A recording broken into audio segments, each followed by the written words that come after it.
One of the questions that I've been ruminating on recently is the question of whether fiction can change the world. This is intended to be a book channel, a channel about literature and the reading and writing of literature. But I wanted to start out asking this question: can fiction change the world? Because I'm pivoting in my career and I'm looking at broadening the writing that I do for an income to extend to like fiction. And I don't know, of course, this is like really shaky ground because the percentage of people who make money out of fiction is quite small. But you know, it's a part, it's another aspect of my work that I want to introduce. And in order to invest that time, I not only want to know that it will generate an income, but I also want to kind of feel assured that it does some good in the world, because depending on how algorithms have you assessed, you probably are aware that we are just entering or already amidst a polycrisis, a global polycrisis, which is in effect multiple crises happening at the same time and interacting with each other and potentially exacerbating each other. Those being, you know, the climate crisis, which threatens nearly all life on Earth, and certainly human civilization is threatened by its stability, is threatened by climate change. And then there are also wars, which are, you know, exacerbated by climate change. That's the prediction. There are increasingly far-right parties being voted in by democratic states, so that the threat of authoritarianism is on the horizon. There's also an increased threat as we destroy habitat of biodiversity loss and more pandemics. I think that it behooves us as good citizens to do what we can with the time and the resources we have to make the world a better place. So I've been asking myself this question: what is the power of fiction? Or, you know, not can my book change the world, but accumulatively, how does literature affect the world? And can it be used for the good, the greater good? I think it's a little clearer if you're a politician, a person in a position of power, or if you are writing nonfiction even. It's a little bit more of a clear-cut answer that, you know, you're going to convince people or affect change in the world. There are, you know, leaders who read nonfiction writers and they attribute those nonfiction writers with certain ideas that they've implemented in their policies. But it's a lot less clear for fiction writers, I think. I think it's easy for us bookworms, you know, people really passionate about literature and have been reading it all their lives, to go, oh yes, of course, fiction changes the world. I mean, it's changed me. I'm 5% Jane Eyre and 25% Don Quixote and 31% Brienne of Tarth and 39% Gandalf. But of course, that isn't really an empirical answer. It's not really. It's more about feeling than it is about facts.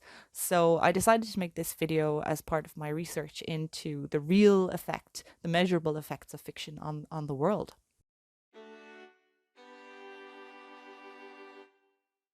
Of course, art affects us. It opens up doors into our inner worlds and reflects ourselves back out at us. And it starts inner dialogues that last long after we've closed the pages of the book. But it's also true, I think, that art can show us the outer world through new lenses or from new angles that we haven't looked at it before. Every artist, every author has their own views about their world, and they probably have their own political views, their own ethical views.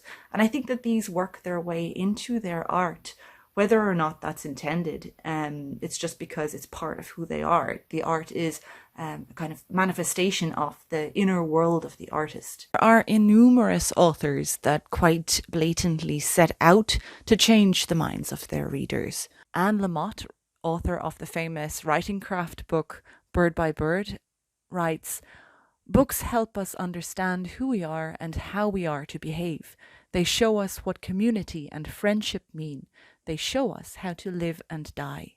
An essay written by George Orwell in which he discusses writing motivations, he specifically names political motivations as the primary source of vitality in his work. And looking back through my work, I see that it is invariably where I lacked a political purpose that I wrote lifeless books and was betrayed into purple passages, sentences without meaning, decorative adjectives, and humbug generally. Almost damning, but not very surprising for George Orwell. But he doesn't characterize his writing as being unusual in its being political. Quite on the contrary, he says that you can't really divorce politics and art. No book is genuinely free from political bias. The opinion that art should have nothing to do with politics is itself a political attitude.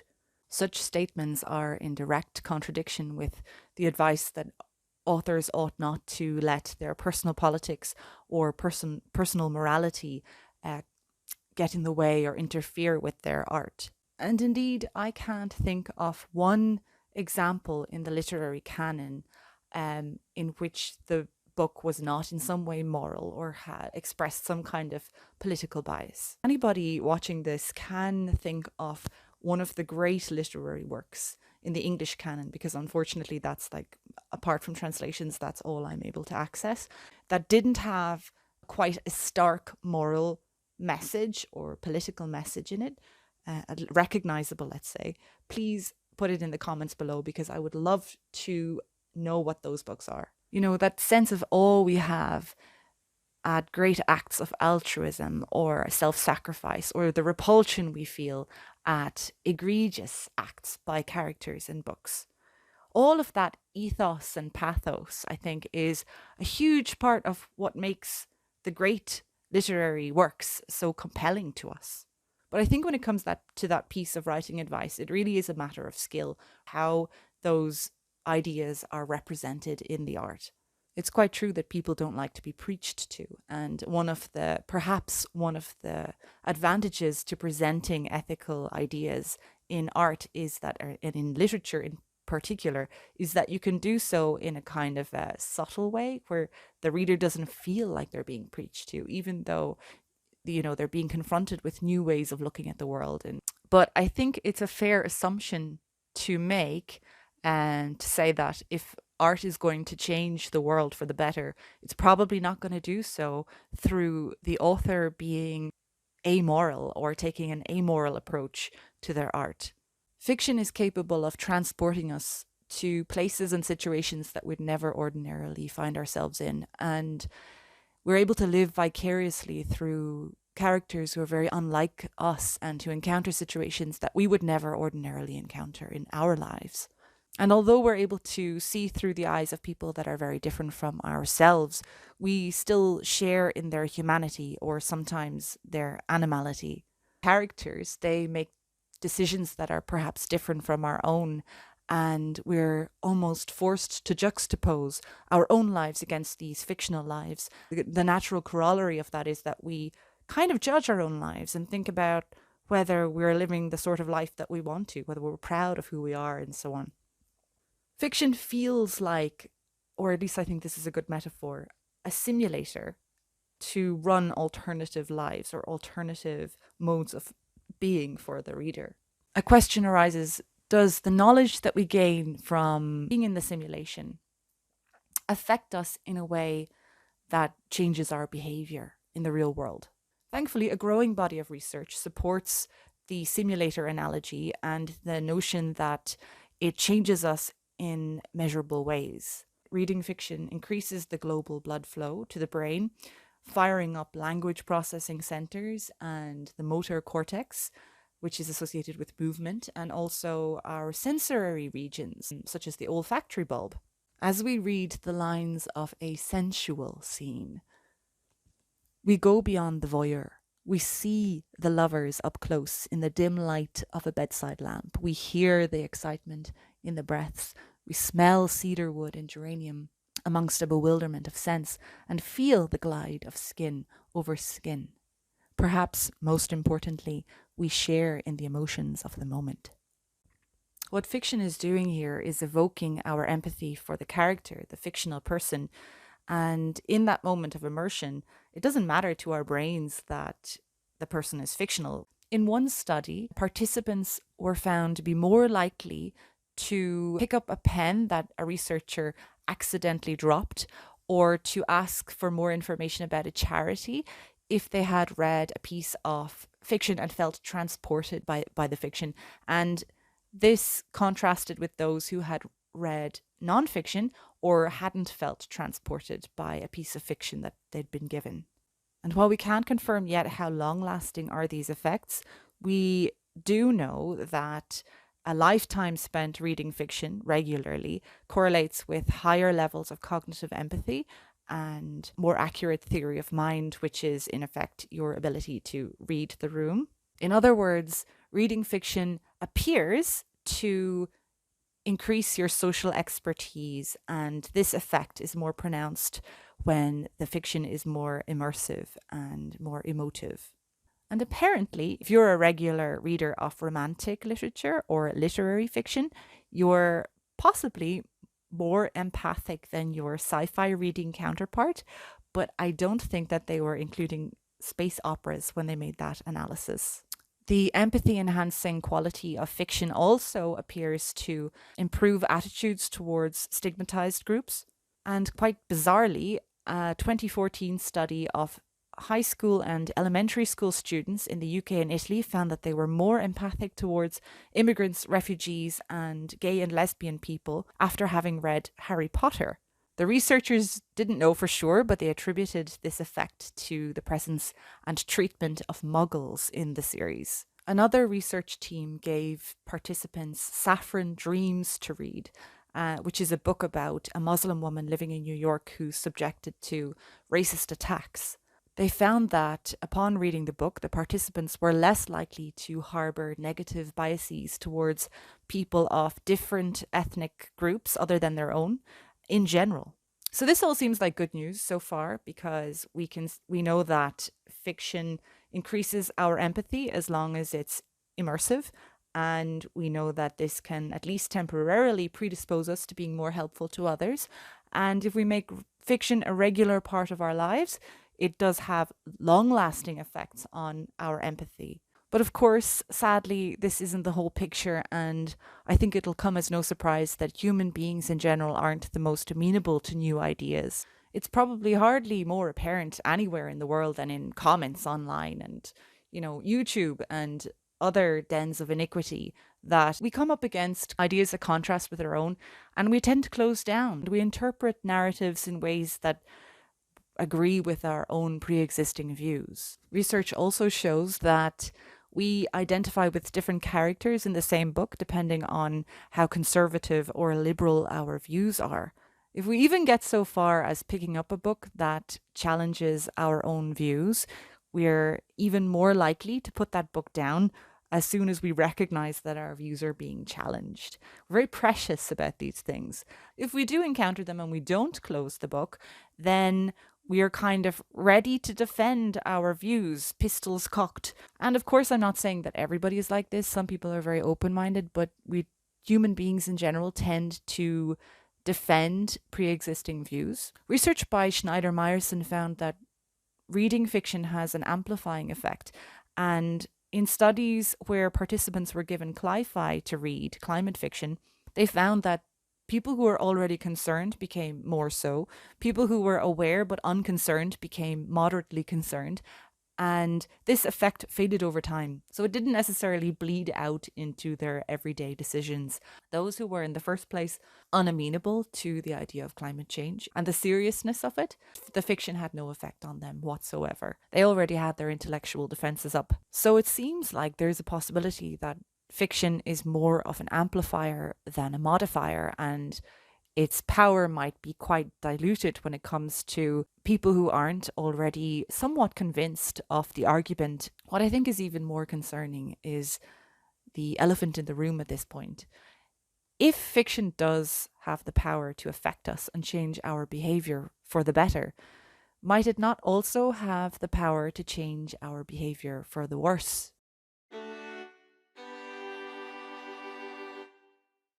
Other research has shown that some climate fiction can be so negative in its presentation of the future that it leaves the reader in a kind of paralysis of hopelessness, of despair, so that they give up on all meaningful action in their own lives. If you're very convinced by a piece of fiction and you really do feel like, yep, they're right, we're heading for a grim dystopia and there's nothing that can stop it, well then what's the point of really doing anything to try to avert disaster?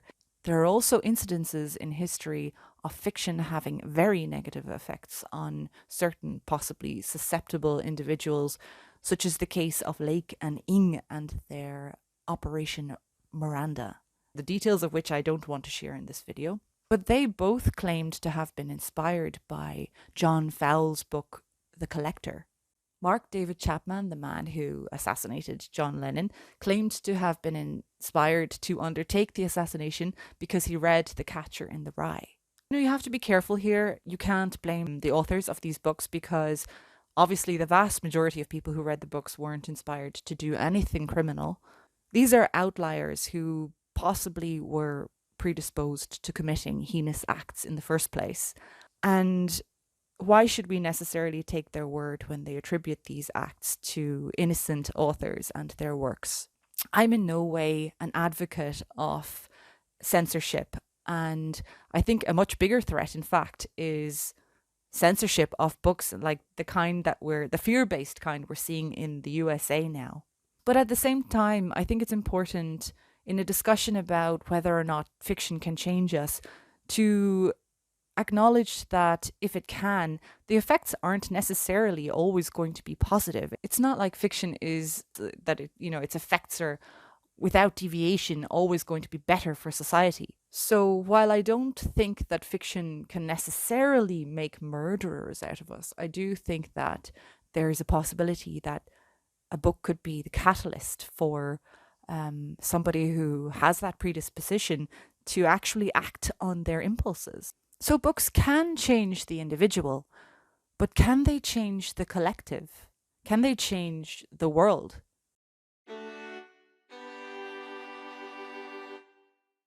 In The Better Angels of Ourselves, Why Violence Has Declined, Steven Pinker gathers a lot of evidence to make the claim that we're living in the least violent time in human history. So the reasons he gives are many, but one of them is the invention of the printing press in Europe and the consequent expansion of literacy and a very large portion of the population suddenly having access to fiction. So this ties into the kind of research that I've already discussed in this video and the empathy enhancing qualities of reading fiction.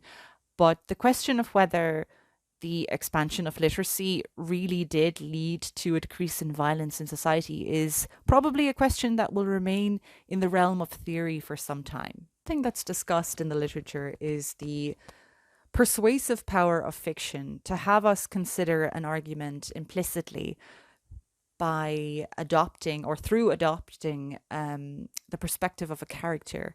And this is different from being explicitly presented with the bare facts of an opposing argument. In the latter case, because of the way that we become defensive when we're aware that somebody is trying to change our minds, explicit arguments often have a harder time loosening those deep roots of pre-existing views. However, there are cases in history where individual books are credited with helping to bring about major social shifts or historical events. Abraham Lincoln famously and possibly apocryphally said to Harriet Beecher Stowe when he was introduced to her, "So you're the little woman who wrote the book that started this great war." Now, to give Harriet Beecher Stowe sole credit for starting the American Civil War would probably be taking Lincoln's words a little more literally than he probably meant them, if he even said them. And I don't know how many people would even make that claim, to be honest. But the indisputable popularity of the book and the conversations that it ignited at the time did appear to unify anti-slavery sentiments in the North, turning the merely aware into the passionately concerned, as well as stoking ire in the South.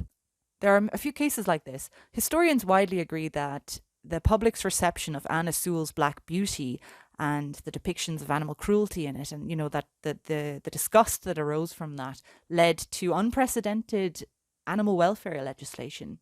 It's even easier to give credence to the power of fiction that's worked its effects on society over centuries or millennia. All the world's a stage, and all the men and women merely players. We are such stuff as dreams are made of. To be or not to be? That is the question. They are all quotes from William Shakespeare's plays, from the specific plays being in As You Like It, The Tempest, and Hamlet. The themes in Shakespeare's works just run the gamut. It's comedy, tragedy, towering wit, poetry, and philosophy. It's a great exhibit of human experience. Linguists will tell you that the influence of Shakespeare on the English language has been immense. Correspondingly, his influence on literature and the arts has been unquestionable, but there's a long list of figures who themselves played pivotal roles in history who were posthumously influenced by the works of Shakespeare. Among them are Karl Marx, Sigmund Freud, Germaine Greer, Nelson Mandela, Adolf Hitler, which really goes to show that we really do draw what we want from literature. So these figures attribute the works of Shakespeare to their attitudes, their worldviews, and the decisions they made that influenced nations or the world. This is repeated when you look at the accounts of very, very important historical figures, and many of them were avid readers and felt highly influenced by the works that they had read and felt that they could attribute some of their decisions to these works. Just like you and I feel like the literature that we've read has affected us. And this brings us to an important point about the power of fiction to change the world. Its power is always going to be commensurate with the number of people who read it and or the right people reading it. It doesn't matter at the end of the day how persuasive or inspirational or otherwise affecting your fiction is if it doesn't get into the right hands or enough hands. If it doesn't reach people who have either individual power or power collectively in, as being part of a movement. Sorry, folks. Due to a camera malfunction, I've lost 2 minutes of footage, so I'm going to be leaning heavily on voiceover and B roll for the next 2 minutes. The other thing is, excuse the voice, my head cold has just been getting progressively worse. Anyway, bear with me. To take up from where we left off, we were talking about how the impact of fiction is conditional upon its getting into the right hands, enough and or the right people. This brings up questions of equal opportunity when it comes to access to publishing and marketing services, and who does and doesn't have such access. Lists of the world's most influential books are authored overwhelmingly by white males from relatively privileged backgrounds. Until quite recently in history, literacy itself was a privilege reserved for the few. The window into our past that literature affords us is extremely biased towards the privileged male perspective, and that's left its legacy on our contemporary world, which is only recently beginning to shift to a more balanced retelling of the human story.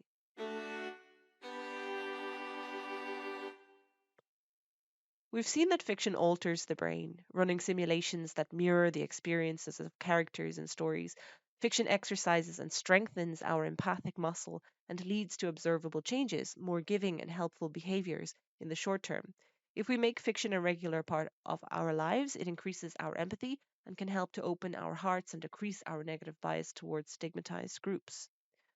We are less likely to pick up a book that we think conflicts with our dearly held beliefs about the world, and we put up an intellectual fight when we do encounter opposing views in fiction. But fiction, when crafted with care, can slip new ideas in through the back door, like a Trojan horse. It can lower our guard when it succeeds in immersing us in a story. Ideas can be revealed piece by piece, presented in complex and subtle ways through the vicarious experiences we have through fictional characters and fictional worlds. Fiction can threaten our egos and our natural aversion to changing our minds less than being confronted with a barefaced argument or the frank laying out of counterpoints.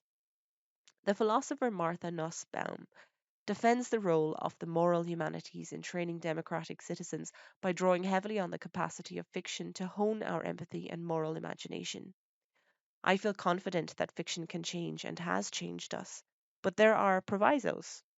You need to seduce the reader. You need to give readers two familiar things for every strange idea you introduce. I stole this from a possibly apocryphal Mark Twain quote, although it can be useful to augment views that are already there in the reader. If you want to change minds, you may have to develop your skill in presenting ideas in ways that don't immediately scare off those who you want to convince. Although moral fiction is possibly the only kind there is, it's true that most readers don't like feeling preached to, especially if they're starting from an opposing view. 2. Get your books into the right hands. Your fiction must have a large enough reach and or get into the hands of the movers and shakers of the world who have the capacity to enact changes. Now, number three is sort of an expansion of number two, and that is check that the social conditions required for your message to translate into action are there. We saw earlier how sometimes dystopian climate fiction can result in readers that are so despairing that they give up all hope of acting in any meaningful way to affect the world, to avert disaster. It may be that the reader requires a good sense of their own self efficacy, their own ability to make changes in the world. And this may be highly dependent on certain material and social conditions being met. Things like the belief that citizens have the power to affect change, the knowledge of how to do it, the tools to accomplish it, and trust and belief in one another. So, this has been a layperson's assessment, an exploration of mine. It's in no way conclusive. I'm not making that claim. And even for me, all these ideas are provisional. This has just been to inform my own life decisions. And hopefully, it's been useful to you as people who are interested in writing, who are readers who are interested in the impact of fiction on society at large. Ultimately, yes, I do believe that books play a big part in shaping society. They're a big part of the collective consciousness. They influence how we speak, they influence our concepts, our values. And research bears out the fact that it really does change our behaviour to one another. But I think it's fair to say that any single book is likely to have a negligible effect on even an individual and therefore a negligible effect on society. However, I think it's not trivial to say that the effect is accumulative. So, your book, your single book, might not affect the world, but it may be a drop in the overall effect of literature combined. It's sort of like social change, isn't it? I mean, each individual, there has to be a general belief that we can affect change in order for social change to even happen. The individual has to believe in the relevance of their going out and being part of a movement. And I think it's the same for literature. I think that if you want to write literature that does change minds, that does change the collective consciousness, you have to believe in your power to actually stir people. Like, individuals matter. And if you look at it this way, the difference between affecting 100 minds, say if you publish your book and 500 people read it, you contrast that with maybe the 2 minds you would change if you were just going about your daily business. You're not writing, you're not publishing, you're just accidentally having conversations with people around you, and maybe you change 2 minds. I think that's very reasonable. That's still 50 times better. If you publish your book, you've affected 50 times more people. In my eyes, as an individual, that's, reasonably what we can hope for in making a good impact on the world. I'd certainly take it. I'd rather have that minuscule effect than not to have partaken at all. This might be an unpopular opinion, but possibly one of the more paralyzing effects of fiction has been the hero narrative, where one individual manages to save the world with like a little bit of help from a wise old wizard and a couple of sidekicks. We've neglected stories about how the collective changes society, stories that are probably much more true of reality. And of course, I understand that it's a lot less compelling to read a book about how thousands of people affected change, because how are you supposed to follow thousands of protagonists? It's much easier to follow just one protagonist and get into their head. And we see this in history too. And I'm not saying that there haven't been very important individuals who have played a big part in the way that history has played out. Very often historians will kind of attribute huge shifts in history to a single individual and their superhuman agency, and they'll downplay the role that was played by extenuating circumstances and all those little causal chains and the advisors and invisible influences. Sometimes it's really just a mouthpiece, a figurehead who is portrayed as a kind of godlike figure. This is, I think, this way of looking at things and needing to find a single agent is a testament to the importance of story in our way of looking at the world. And it's almost like reality has to conform to the story structure for us to understand it. And that's why I believe it is the role of the author sometimes to give the reader a story so that they can understand the world in a new way. If you think you have something important to say, something moral, something political that needs to be understood by a wider portion of the population, I think it's worth lending your pen to the combined influence of all the writers that are out there in the world publishing their works. Thank you so much for sticking with me throughout this exploration of the power of fiction. And I'm only one person. I know I overlooked a lot of parts of the conversation. So if you've got something else that you want to lend or something that you want to counter, please feel free to continue the conversation in the comments below. I just so savored the process of researching again. I've been out of college a long time, researching and throwing together a script for this video that I can't wait to be sinking my teeth into the next one. And although I do intend to make video essays again, I also hope to make those more usual booktube videos where I talk about my TBR list or about do reviews of books. If you're interested in any of that, please consider subscribing below, and I really look forward to seeing you in the next video. Peace, love, and happy reading.